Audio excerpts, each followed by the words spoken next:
যারা ট্রান্সজেন্ডার নিয়ে কথা বলছে এরা ডাইরেক্ট শয়তান, এরা ইনডাইরেক্ট না, ডাইরেক্ট শয়তানেরা। যারা এমপিগিরি করো তারা সাবধান থাকো, তোমাদেরকে আল্লাহকে কৈফিয়ত দিতে হবে। এই রাজনৈতিক দূরদর্শিতা যাদের নাই তাদেরকে অন্তত এমপির মতো পদে বা আইন প্রণেতার পদে তাদের যাওয়াই ঠিক না। প্রশ্ন হলো, আল্লাহর রসুল বলছেন মিন জাকারিন আও উনসা, অর্থ কি? জাকার মানে, উনসা মানে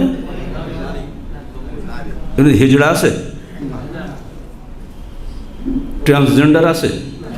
আল্লাহ আর জানতো না ট্রান্সজেন্ডার আরবি কি, হিজড়ার আরবি কি, আল্লাহ জানতো না।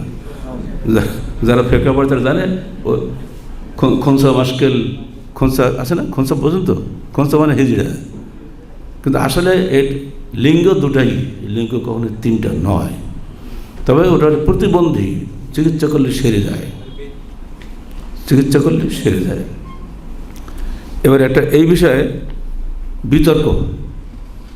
বিতর্ক চিরকাল থাকবে। ইমাম আবু হানিফাকে প্রশ্ন করা হলো যে একজন লোকের জন্ম হয়েছে পাহাড়ের মাথায়, আর সে দুনিয়াতে নামেনি, কোনোদিন দুনিয়া দেখেনি, জানেও না কিছু। তখন এই লোকটা যদি কুফরি হালতে মারা যায়, আল্লাহ পাক কি তাকে জাহান্নামে দিবেন? তুমি ইমাম আবু হানিফা পরিষ্কার বললেন, যদি সে কোরআন ও সুন্নাহ অনুযায়ী আমল না করে সে অবশ্যই জাহান্নামে যাবে। তো তুমি যদি কোরআন সুন্নাহ জানি না, পড়ে কেউ দাওয়াতে দেয়নি না, দিলে সে তার দোষ না, তাকে খুঁজে নিতে হবে। জান্নাত পেতে হয় তাকে অবশ্যই খুঁজে নিতে হবে, কোনো খাতির নেই। তো মনে রেখে দিও, সর্বোচ্চ শ্রেণীকে যদি কেউ বসবাস করে সেখানেও তার শত্রু থাকবে। লিকুল্লি ফেরাউনিন মুসা, যেখানে ফেরাউন সেখানে মুসা, শত্রু থাকবেই। শত্রু সাহেব পশ্চিম করে তার জীবন চলবে না। আমরা যারা হানাফি বলি, আমরা কি আবু হানিফার কল মানে নাকি? তাকে বলে দিলাম তো হানাফি, যে না কাউকে এই ধরনের এক দর্শী চিন্তা করার সম্মত করবেন না, তারা কখনোই এগুলি বলার নেই। এবার দেখেন আরবের যুক্তিবাদীরা কীভাবে যুক্তি দিত। এবার ট্রান্সজেন্ডারের যুক্তি বলবো আমি, এটা কীভাবে ওরা আল্লাহ রসুলকে ঠকানোর চেষ্টা করতো বারবার। ইহুদিরা এসে বললো, এই কুরাইশরা, তোমাদের তো এই সত্য নবী বলো, আমরা তো ওকে ভণ্ড নবী বলি। তা তুমি তাকে জিজ্ঞেস করো তো যে যেসব তো আপনার দুম্বা আপনার থেকে মরে, এটা হালাল না হারাম? তো উনি বললেন হারাম, কারণ আল্লাহ কাতালাহু, আল্লাহকে হত্যা করেছে, তোমার কোনো করণীয় নাই। এই তো নেতারা সব হই হই করে উঠলো, আরে আচ্ছা যেটা আমরা জবাই করি এটা কি, এটা হালাল? সব নেতারা একসঙ্গে এক বাক্যে বলে উঠলো, দেখছো আল্লাহ যাকে হত্যা করে ও তাকে মৃত বলে, আর নিজেরা যা হত্যা করে তাকে ও হালাল বলে। এই তো ভণ্ড, এক নম্বর ভণ্ড বলে। এই উত্তর কি দেবেন আপনি বলেন? আসেন, এটা অন্য মাক্কি সূরা আল আনআম 121 আয়াত।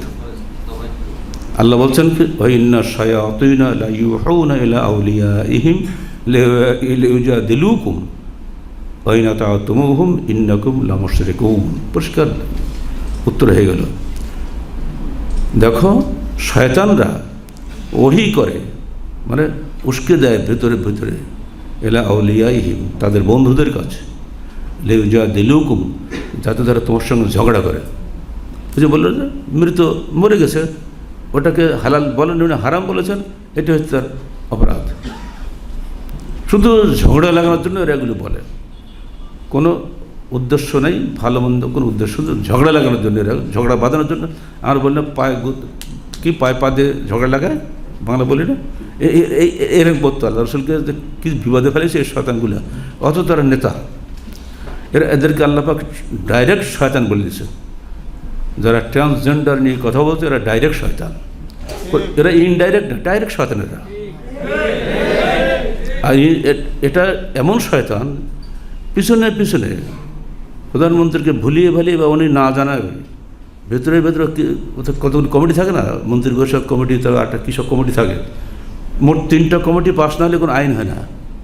তো 2টো কমিটি পাস ইতিমধ্যে হয়ে গেছে অলরেডি।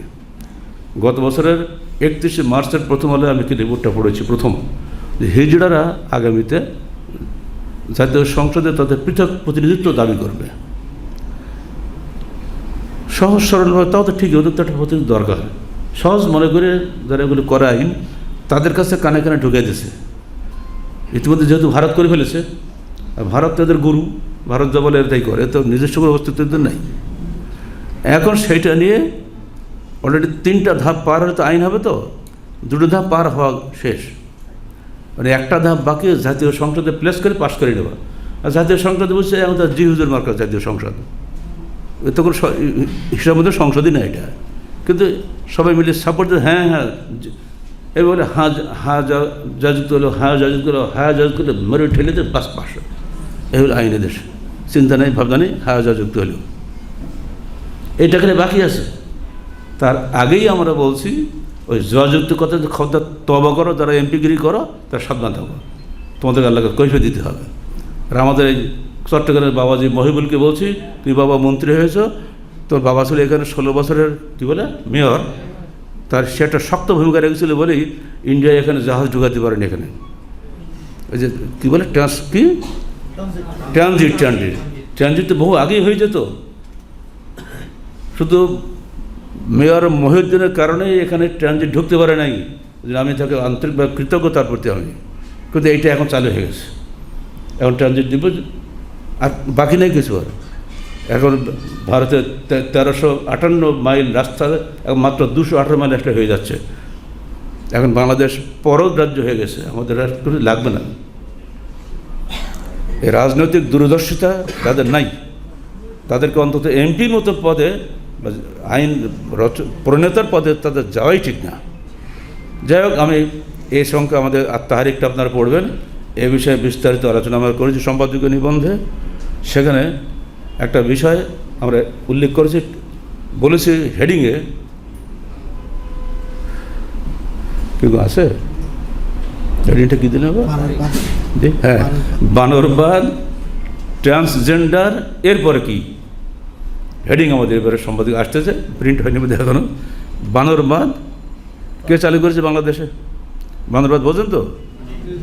ডারউইনের একটা ফালতু তত্ত্ব, যে ডারউইনের প্রধান শিষ্য হাক্সলে পর্যন্ত বিরোধিতা করেছে। সে হলে মানুষ বানর জাতীয় পশুর থেকে জন্মগ্রহণ করেছে, মানুষকে আল্লাহ সৃষ্টি করেনি, অটোমেটিক হয়ে গেছে। এ কোনো পাগল সেটা কেউ বিশ্বাস করে? মানে বাবা, ডারউইন কি এমনি হয়েছে? তো লোকের বানরবাদ মানে ও ছেলেবেলি কি এমনি হয়েছে নাকি? হাজার হাজার বানর সারা বাংলাদেশের চিড়িয়াখানা আছে না, ওই একটা মানুষ হয়েছে? কিন্তু না, ও চিন্তা করেছে, ওইটা মেনে নিয়েছে। এটাকে বাংলাদেশ সরকার পাশ করে দিয়েছে। কোন সালে? 2012 সালে। আপনারা আমাদের কোনো বই পড়েন না, মাদ্রাসা শিক্ষার অন্তরের বইটা পড়েন নাই? কয়েক সংখ্যা তাহারিক গেলে পরে বই আকারে এসে গেছে, এটা আপনাদের পড়া ফরজ। মাদ্রাসার নাম করে কি সর্বনাশ করে দিচ্ছে দেশে। যারা মাথা টুপি আছেন তাদের দিয়েই বলছে সাবধান, আপনার সবাই ওদের মাদ্রাসার শিক্ষক, কেউ কলেজের শিক্ষক, কেউ ইউনিভার্সিটির শিক্ষক, সাবধান, মাথার কিন্তু হিসাব আল্লাহকে দিতে হবে। আজকে খোদবা বলেছেন, মেধা তিনি দান করেছেন, মেধাকে তার পথে ব্যয় করতে হবে, মেধা তার বিরুদ্ধে ব্যয় করতে পারেন না আপনি। বানরবাদ চালু হয়ে গেছে 2012 সালে কলেজ ইউনিভার্সিটিতে, 2013 সালে আলিয়া মাদ্রাসাগুলিতে। আর এর জন্য আপনারা অনেক সময় বলে আসছে, স্যার আলমাকে ইসলামী সালাফি নওদাপাড়াকে কেন ইয়ে করেন না, কি বলে এমপিভুক্ত আলিয়া করেন না কেন? আমাকে মন্ত্রী নিজেই বলছে, সে আসছে 1997 সালে যখন মৌলানা সাহেব মন্ত্রী ছিল, মৌলানা নুরুল ইসলাম সাহেব, উনি সেইবারে দেখে তাহারিক প্রথম খণ্ডে পাবেন রিপোর্টটা, উনি গিয়েছিলেন আমাদের মার্কেট দেখার জন্য। রাত 11:40 ফোন করেছে ওনার কেএমপি সার্কিট হাউস থেকে। আমি তো সাধারণত 11:30 সোয়া 12, কখন কোনো 1টা বেজে যায় রাত ঘুমাইতে আমার। মানে এই সময় ফোন করে কেমন চমকে গেছে। তখন তো আপনার এই মোবাইলের যুগ তখন ছিল না, তো ল্যান্ড টেলিফোন। আমি তো আসলে এখন এত ফোন করছে কে, তো বললাম আমি সার্কিট হাউসে ফোন করছি, স্যার মন্ত্রী সাহেব আপনার কালকে 9টায় ভিজিট করবেন। আমাদের পারে এ আবার কোন ফেতনা, মানে কোন মন্ত্রী? বললো আমি চিনি না, ধর্মমন্ত্রী মৌলানা নুরুল ইসলাম সাহেব।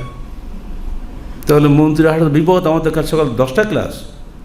স্যার দয়া করে গেলে থাকেন, উনি আসতে যাচ্ছেন, উনি 11টা ফ্লাইট ধরবেন, তার আগে একটু আপনার ওখানে যাবেন। মনে মনে কিন্তু দুশ্চিন্তা ধরে গেছে, ব্যাপারটা কি? এটা মন্ত্রী আসা মানে কি বিপদ না? আসলেন উনি, হচ্ছে আপনি কী মনে করে আসলেন? তো আমি শুনেছি আমার মার্কাজের আপনি শ্রেষ্ঠ ছাত্র ছিলেন, আরমনগর মাদ্রাসা ময়মনসিং, এখন তো জামালপুর বলা হচ্ছে। ওনার মাদ্রাসায় জীবনে কখনো কেউ স্ট্যান্ড করেনি, আপনি প্রথম ব্যক্তি যিনি কামলে স্ট্যান্ড করেছিলেন। এই জন্য আপনার নাম চারিদিকে দারুণ সবাই বলে। তা আমি রাজশাহী শুনছি এখানে আপনি এখানে আপনার মার্কাজ তৈরি হয়েছে, সবাই আপনার কথা বলছে, পুলিশে বলে, বিডিআরে বলে, সবাই বলে। তাই নাকি? তাই আমি ভাবলাম আমাদের ওখানকার একটা ওনার ভাষায় সূর্য সন্তান না দেখে যাবো। বাহ, তা তো ব্যাপারটা খারাপ না, ভালোই হলো। তো ওনাকে নিয়ে আমি মার্কাজ ঘুরতেছি, বেরোর সময় বলছে, এই বিশাল মার্কাজ, আপনি এটাকে কেন সরকারি এমপিভুক্ত করছেন না? আপনাকে পাঠাই দেন না, দিয়ে দিচ্ছি সব ঠিক করে। আর ইউনিভার্সিটি করছেন না, তখন ইউনিভার্সিটি করতে লাগতো 1 কোটি টাকা, এখন লাগে 5 কোটি টাকা। মানে আপনি তো ইউনিভার্সিটি করতে 1 কোটি টাকা নিয়ে নেবেন, এটা কী জন্য নেবেন তা তো জানি না। এই 1 কোটি টাকা আমি দেবো করতে, আমাদের তো নিজেদের এই আমাদের চলে চাঁদাবাদি দিয়ে। ওই সময় কোন ফাঁকে নাকি তো বেটি মানুষ, তো আমার ওনার হাতে ঘাড়ে পড়েছে, আমি তো খেয়ালই করিনি। ডিসি সাহেব এসছে, ডিসি সাহেব যাচ্ছে, এখান থেকে একটা আবেদন গিয়েছে, আর তাহারিক পত্রিকার সম্পাদকের পক্ষ থেকে। এই সম্পাদকটা কে? তো বলছে, স্যার দেখছেন না ওই মন্ত্রীর ঘাড়ে হাত দিছে। ওরে বাপরে বাপ, ডেঞ্জারাস লোক, আমি কালকে বিকেলে যাবেন। কবে ধরে পড়ে আছে খবরই নেই, কালকে বিকেলে গেল, তাহারিক হয়ে গেল, রেজিস্ট্রেশন হয়ে গেল। এই প্রস্তাব ছিল ওনার, আপনি ইউনিভার্সিটি করেন না কেন? আজও কিন্তু ইউনিভার্সিটি করি নাই। পারলে নিজেদের টাকা দিয়ে আমরা দারুল হাদিস এডুকেশন সিটি করবো, কিন্তু সরকারি পয়সা দিয়ে এটা করতে আমরা যাব না। কেন তো বুঝতে পারছেন তো? কোনো সরকারি নিরপেক্ষ নয়, প্রত্যেক সরকারই এক একটি দলের প্রতিনিধিত্ব করে, এবং যে দল যেখানে আসে সে তখন তার মতো গিয়ে যারা দেশ চালাতে চায়। এবং শিক্ষা জাতির মেরুদণ্ড, প্রত্যেকটা লোক সরকারি শিক্ষায় হাত দেয় সবার আগে। বহু পূর্বে ব্রিটিশের প্রধানমন্ত্রী লর্ড গ্ল্যাডস্টোন যখন ক্ষমতা ছিলেন, তখন তিনি পার্লামেন্টে দাঁড়িয়ে লন্ডনের কোরআন হাতে নিয়ে বলেছিলেন, মুসলমানদের হাতে যতদিন এই কোরআন আছে ততদিন আমরা ভারতবর্ষ থেকে ইসলাম হটাইতে পারবো না। তখন তারা ছিল ক্ষমতায়। একই সঙ্গে মিশর সম্পর্কে তিনি বললেন, মিশরীয়দের হাতে যতদিন কোরআন আছে ততদিন মিশরীয়দেরকে ইসলাম থেকে ফিরানো যাবে না। আজও এটা সত্য, বাংলার মুসলমানের হাতে যতদিন কোরআন থাকবে তো দুনিয়ার কারোরই ক্ষমতা নেই এখান থেকে সব হারানো। বাতিল মতাদর্শ ঢুকানোর কোনো সুযোগ নাই। কোরআন আছে, কোরআনকে চিন্তা করার ক্ষমতা কারণ নাই। জীবন যাবে কিন্তু কোরআন যাবে না। বাংলার মানুষ এখন পর্যন্ত আশা করি কোরআনকে এত বেশি মহব্বত করে, তারা কোরআনখানি করুক, তাও হলে কোরআন তো পড়ে, তাতে বেদখানি করে না, হোক বেদাত, কিন্তু কোরআন তো পড়ে। বুঝছেন না? ওরা কি গীতা পাঠ করে? হ্যাঁ, আপনারা সংসদে বসে কত কী করেন, কোরআনও পড়েন, গীতাও পড়েন, ত্রিপিটকও পড়েন, আপনাদের সবই সমান। কিন্তু না, ইন্নাদ-দীন ইসলাম, আল্লাহর কাছে একটাই মাত্র দিন, তার নাম ইসলাম। ইসলাম ছাড়া কোনো দিন পৃথিবীতে নাই। কিসের দিন? বানোয়াট সব মানুষের বানোয়াট কোনো জিনিস করছে না, দিন হতে পারে না। সব দিন আর দিন বললে দিন হবে? ধর্ম নিরপেক্ষতা মানে কি? ইসলাম নিরপেক্ষতা। যতই আপনি 4 পিলার বলেন, 4টি স্তম্ভ বলেন রাষ্ট্রের, কোথাও স্তম্ভ একটাই, এদেশের লোক মুসলমান বলেই তুমি আজকে ক্ষমতায় আসছো। ইসলাম নিয়ে এই সমস্ত অজানা অজ্ঞ লোকেরা বিজ্ঞ সেজে বসে আছে আজকে দিকে। আমরা এগুলো আদৌ বরদাস্ত করতে রাজি নই। আমরা পরিষ্কার প্রতিবাদ করছি, মানুষ জাকারে অনুসা, আল্লাহ বলছে পুরুষ এবং নারী হিসেবে সৃষ্ট, এর বাইরে কোনো লিঙ্গ নাই। আপনি যতই নাম দেন, মানুষ কোশ্চিনকালেও বানরের জাত নয়, মানুষ কোশ্চিনকালেও এই লিঙ্গ পরিবর্তনকারী হিজড়া নয়। আমাদেরকে আপনি হিজড়া বানাতে চাচ্ছেন, 2 দিন পরে হিজড়াদের প্রতিনিধিত্ব করবেন। আজকে তার ফলাফল কী হচ্ছে দেখছেন? পশ্চিমা বিশ্ব তারা এগুলিকে রেগুলাইজেশন করেছিল, অনুমতি দিয়েছিল, সব ব্যাক করেছে। উগান্ডা কঠোরভাবে বলে যে খবরদার আমাদের দেশে এই ট্রান্সজেন্ডারিজম চলবে না। উগান্ডা পারলে তুমি পারো না কেন? ইতালি তাই করেছে, ইউরোপীয় ইউনিয়নও তাই করেছে। এমনি পাশ্চাত্য বিশ্বের সবাই এখন এই ট্রান্সজেন্ডারের বিরুদ্ধে আর হিজড়াদের বিরুদ্ধে শুরু করে দিয়েছে। আমার বাসাতে আমি রেখে এসে লন্ডনে ভাইকে, বাড়ি সিলেট। উনি গল্প করলেন পরশুদিন রাত্রে, বলে স্যার এই যে কী বিপদ, কী হয়েছে? এখন ওরা যেহেতু ওদের সংসদে পাশ হয়ে গেছে, এদের স্বাতন্ত্র্যের উপরে, মানবাধিকারের উপরে এদের মানবাধিকার আছে, সেজন্য রাস্তার মাঝখানে যদি কোন ভালো দামি গাড়ি দেখে গাড়ি যাবে সামনে গিয়ে, গাড়িতে ব্রেক করলো, এবার যে টাকা চাইবে, টাকা তো কেউ দিতে চায় না, টাকা দেবে কেন? না দিলে আস্তে আস্তে কাপড় খুলতে শুরু করবে, আস্তাগফিরুল্লাহ নাউযুবিল্লাহ, কি শুরু হয়ে গেল, তাড়াতাড়ি ছেড়ে দেওয়া কেন্দ্রিবাসী কিছু দিয়ে বিদায় করে দিতে। তো অল্প নেবে না, দামি গাড়ি দামি টাকা দিতে হবে। এরা পুরো একটা লুটেরা জাত হয়েছে, এরা এখন কাজ করবে না, কিছুই করবে না।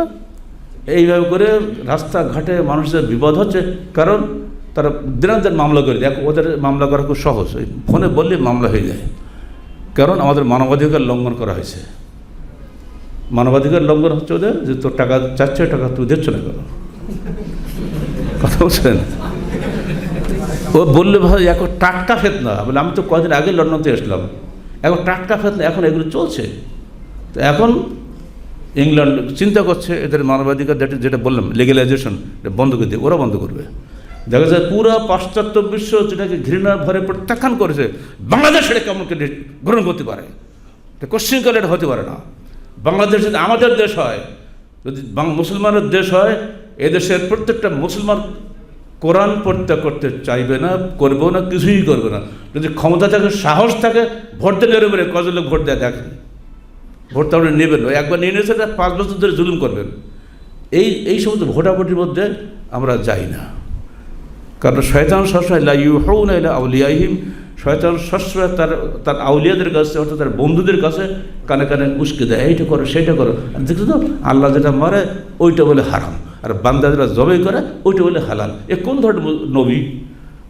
সে যুগে আমাদের নবীকে ভণ্ড বলেছে, আজকে আহলে হাদিসকেও ভণ্ড বলছে ওই লোকেরা যারা নিজেরা ভণ্ড।